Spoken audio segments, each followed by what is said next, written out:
Kennedy Kiliku was the MP for Changamwe. And in those days, if you are a member of the opposition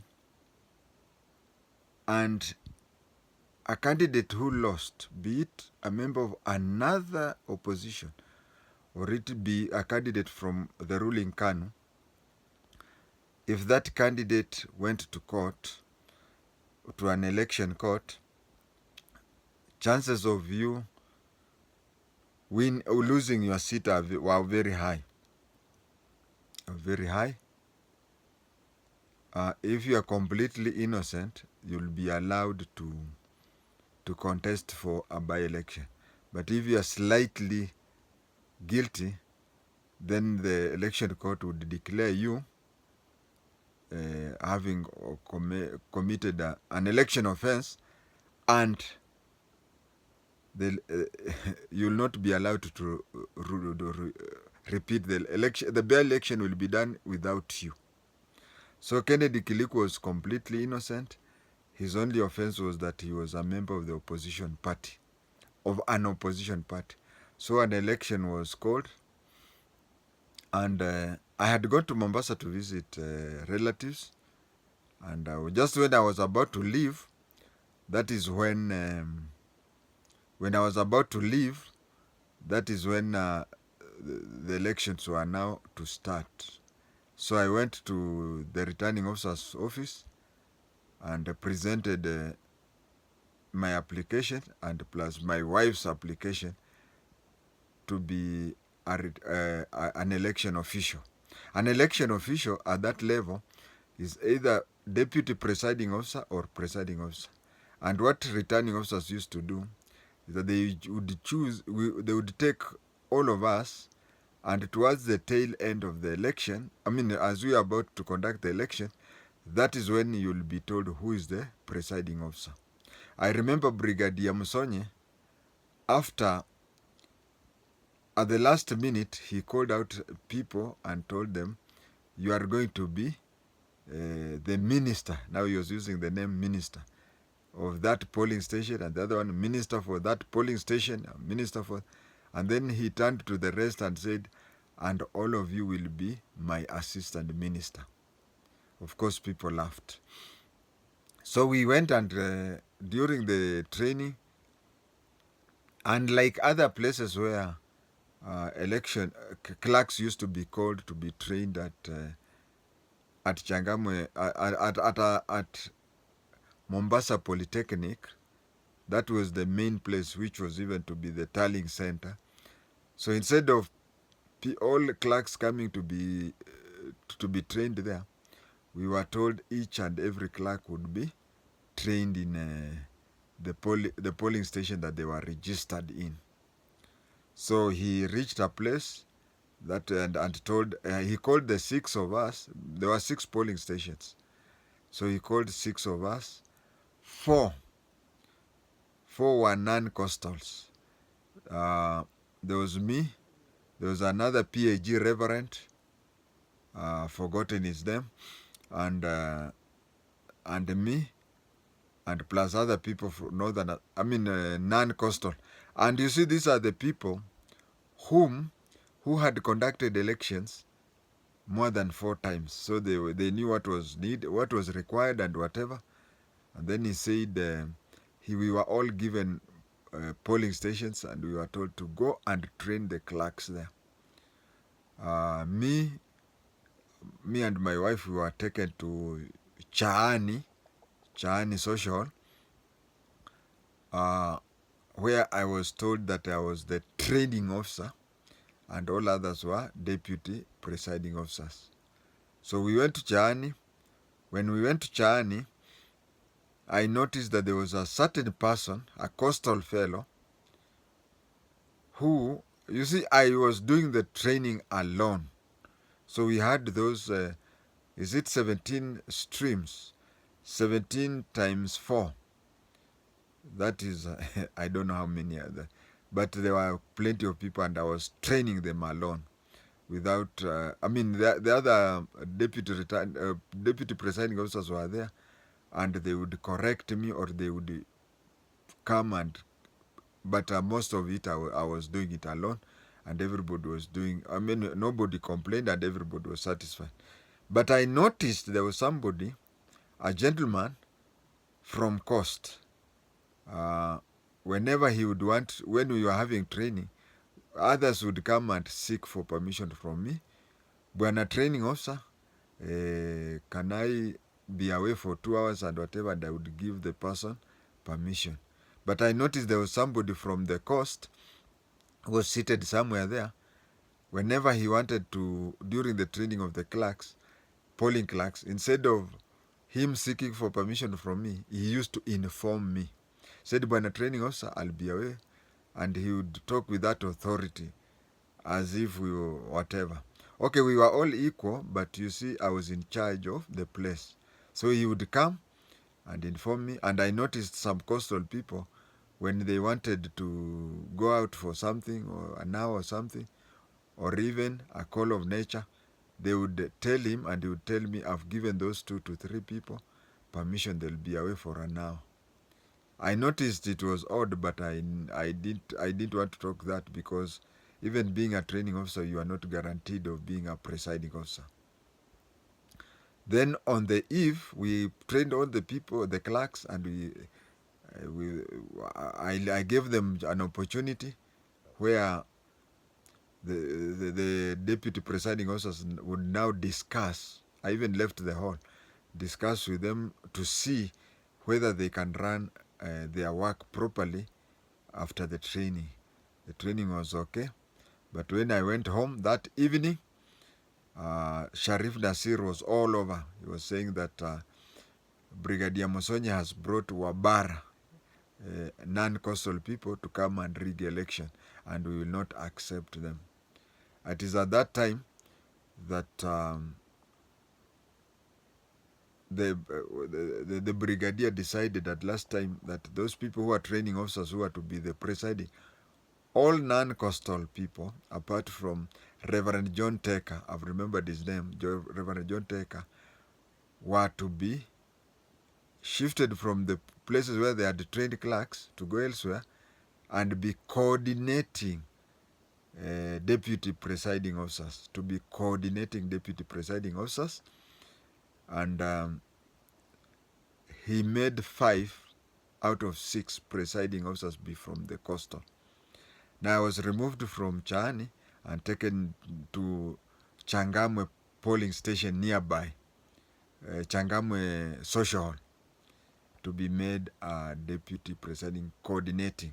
Meanwhile, when we started this work, my son was young, so we looked for a maid at Mutwapa. We found a maid and we agreed that she was to work for half a month. She worked, and on the eve of election, she became sick and we took her to a hospital called, I think, Bakarani. We took her to Bakarani and she was admitted. Now we were going to Mombasa Polytechnic with a child, and we did. So I told my wife to stand at the hall outside. I went there, registered, then came, held the child. We interjected that way, without anybody knowing.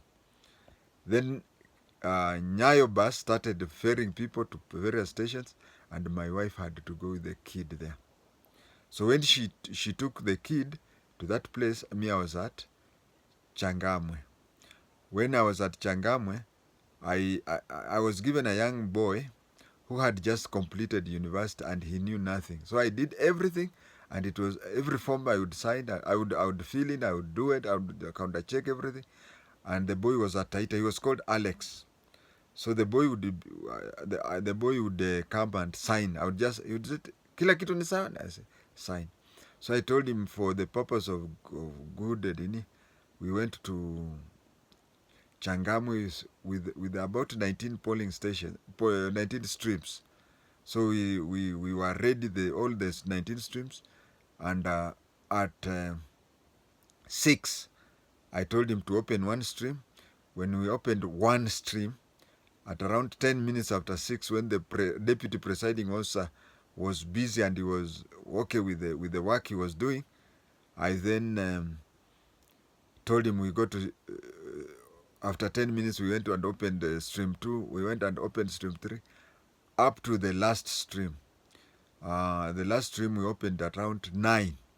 So we stayed, and I told him I wanted to get some paraffin. We had those paraffin which we used to do for pressure lamp. So I said I wanted those paraffin to go with it. He said, "This you need." I said, "No, we have so many pressure lamps, and we are using our hall. So I'm going to take 10 liters, 5 liter, 5 liter, and then take somewhere."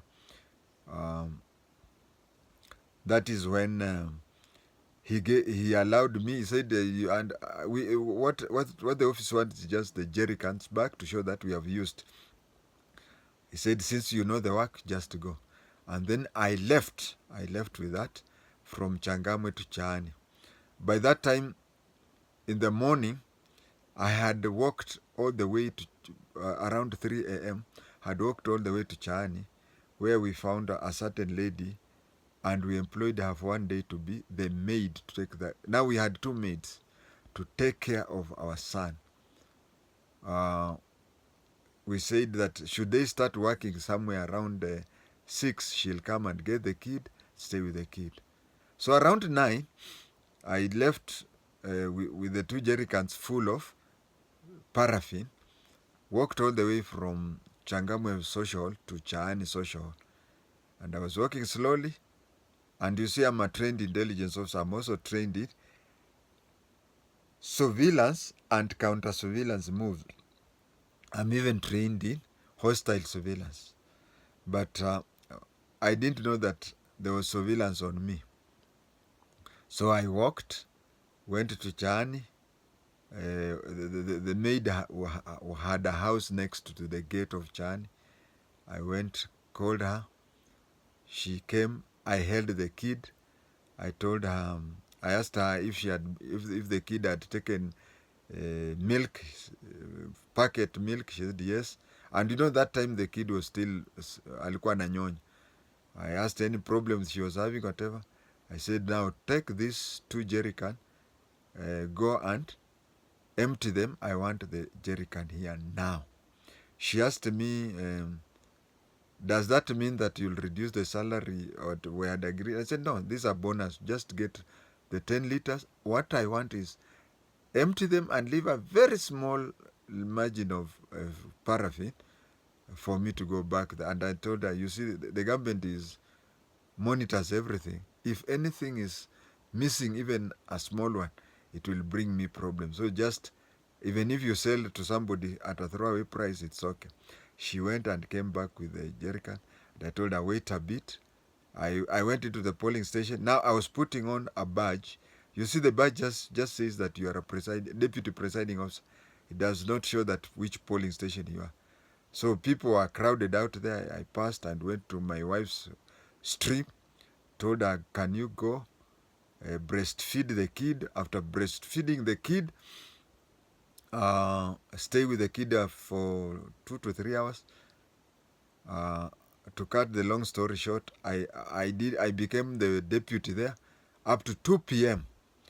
2 p.m. is when I came back, got my wife there with the kid. I said, okay, leave me with the kid. My wife went back and took over her station. And then we talked with the lady. Then I went back to Changamwe polling station to coordinate. At around 3:30, Professor Omamuga ordered for beef and ugali. And then she called everybody and said, hey, come and eat whatever. Everybody refused, and he told me, hey, macho ine kuja ukule. Kwanza, you are the one who is supposed to eat there. I said, Mheshimiwa, that eating food from one agent instead of the other one, it will bring me problems. He said, no, we have observed you, and we have seen you have been directing the presiding officer so well. You have been doing everything okay. You are the cleanest election official we have ever seen. I said, but you see, some of these things, I'm just doing that so that if there is a petition, we will not be called. He said, no. Do you know that we know that you went and gave out paraffin and whatever? You went and even held for your wife. I said, how did you know?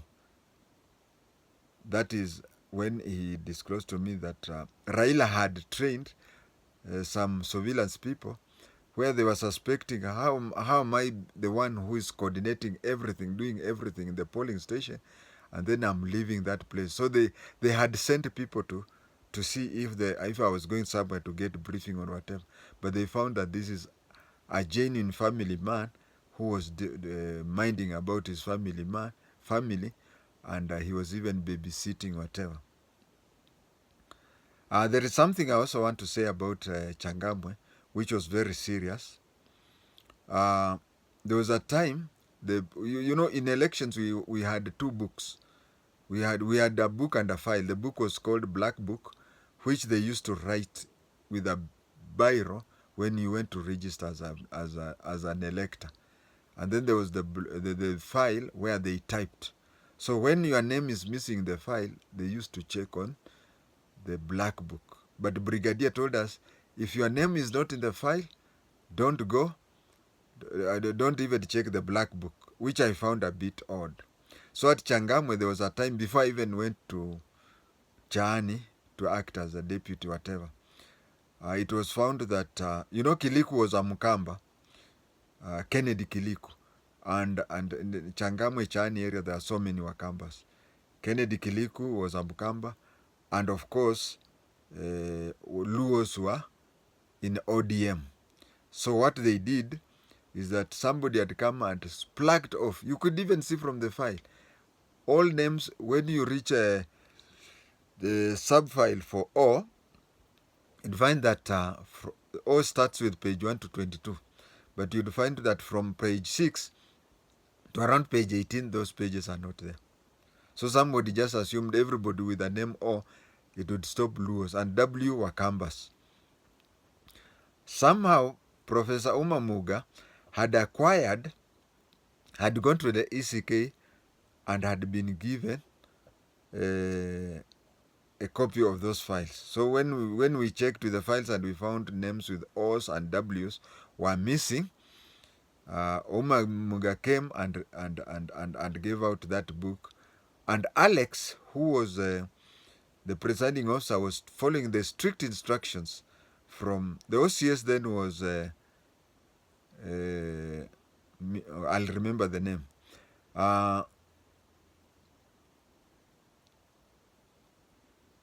The OCS was saying that he will follow the instructions of the presiding officer, who was there, Alex the Mutaita.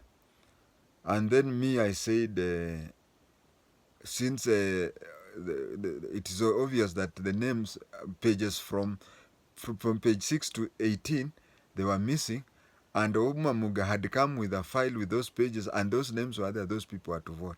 So we went to a room and started arguing. And people were saying, you know, when I was doing things, there were times things would be hot and Alex would give me his badge. So people were saying, and who are you arguing with, Alex? And then they looked at my chest. They saw, yeah, the OCS was Nyamatari. The OCS for Changamwe was Nyamatari. You'll forgive me that most of these things, I just do them out of memory. I can't use the written notes because they confuse me. Nyamatari came and said that he only takes instructions from the presiding officer. So when we were arguing in the office, Nyamatari was not there because Nyamatari knew me personally as Kwatenge. But there was a time when we were arguing, and the presiding officer said, I will not allow this. And I said, I will not allow this. And people said, we will follow what the presiding officer said. And they looked at my chest, and I heard Alex, presiding officer. So he said, Alex, when the presiding officer, what is your decision? So we did that. And my polling station, Changamwe, things worked well. Things worked well. But the polling station that Reverend John Taker was taken there, if you can read the Daily Nation of the following day, it was just horror. It is just lucky that Kennedy Kiliku won the election. Otherwise, there were so strong points for a petition. You know, when these people tried to come in with the new files, because Ford Kenya, can I say Raila? Because yes, it was Ford Kenya, but these things, and even hiyo unasikia nini, surveillance nilifanyiwa without knowing, and imagine I'm an expert. It is Raila who had organized that. and Raila is the one who had organized. He knew beforehand that such a thing would happen. So every super agent had been given a file that was complete. So in my place, I insisted and I overruled my presiding officer by saying that so long as those files are look genuine and the pages that they are referring to, we don't have them in our pages. They have been plugged off. But when journalists went to John Takers, Reverend John Taker of the PAG, Reverend John Taker of the PAG, when he was asked, is it true that he said, yeah, true. Man of God, they don't cheat. Yeah, you see, this is the file, and you see, if you go to the black book, now he was even offering more information. Than say if you go to black book, the names are there, but if you go to my file, some pages are missing, and the file that this fellow has come with, those names are there, but we are under strict instructions from ECK headquarters through the returning officer not to accept any other document that what we have been given. So the following day, he was in the papers. He has never worked for election as a presiding officer from that day. But me, age and technology got me out. Then in the evening, we went back to the Polytechnic to hand over things. And Alex asked me, I told Alex, because, immediately after the close at 6, deputy presiding officer, because imagine a place like Chani, it had 18, even Changamwe had 18 to 19 streams. So the stream deputies would go. But you see, coordinating deputies, who were training officers, were to remain. We were to remain and supervise the presiding officer to go through and hand over everything. So when we reached there, I called one of the deputies and told him, I pretended to be tired because my brain was my wife and the suckling son. So I just told him, I'm so tired, and I'm so tired. Can you please? I told them everything from here. These are the ballot papers. These are the ballot boxes. This is what we was going to. And they were writing on notebooks. So they'll ask this, and I told them, can you repeat? They repeated, and I was sure there was. Now, can I leave? They said, you can leave. Then I went to, they were appreciative because even Alex, the presiding officer, was saying, I was all over. All the 19 strips, I was going there, rushing there, whatever, like a madman. Then from there, I was also, 38 streams? Because I was all over the 19 streams in Changamwe and 19 streams in Chani. I was going up and out. So when my wife had completed her station at 6 and she was by 7 she was at the Polytechnic, and I also came there, I just told her to wait. By 9 I had briefed the 2 polling stations, everything, and I had made sure they had repeated 2 or 3 times to make sure that they were sure that they had written in the notebooks. After that I said, can I go? They said, you can go. Then I left and went to have one of the heaviest nights. Changamwe polling station was one of the most challenging polling stations I had ever had.